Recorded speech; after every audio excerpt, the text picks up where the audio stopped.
যে যৌক্তিক আন্দোলন আপনাদের সাথে সরকারও আছে, ঠিক আছে। আপনাদের যে বিষয়টা ছিল সেটা আমি তখন যেরকম বলেছি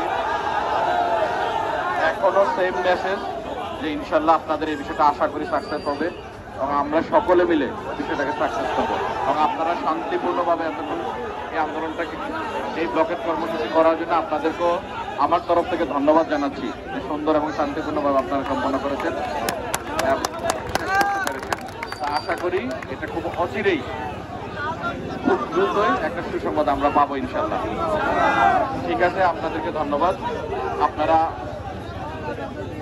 প্রোগ্রাম কর্মসূচি আপাতত শিথিল করে নেন, সমাপ্ত করে ফেলেন এখান থেকে। ইনশাল্লাহ আমরা একটা ভালো সংবাদ পেতে যাচ্ছি। আসসালামু আলাইকুম।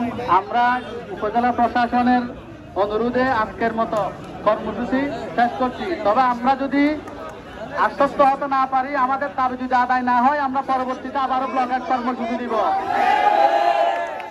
সম্মানিত আন্দোলনকারী ভাই বাবা, এরা আমাদেরকে 15 দিনের একটা সময় দেওয়া হয়েছে সড়ক ও জনপথ বিভাগ থেকে। 15 দিনের মধ্যে যদি দৃশ্যমান আমরা কিছু না দেখি, আমরা আবার বয়কট করবো ইনশাল্লাহ। আমরা শান্তিপূর্ণভাবে চলে যাব, শান্তিপূর্ণভাবে চলে যাব, বিশৃঙ্খলা সৃষ্টি করবো না। আমরা অতি দ্রুত সংবাদ পাবো। আজকে না হলে পুরো দিন ব্লকেট আমরা করবো ইনশাআল্লাহ।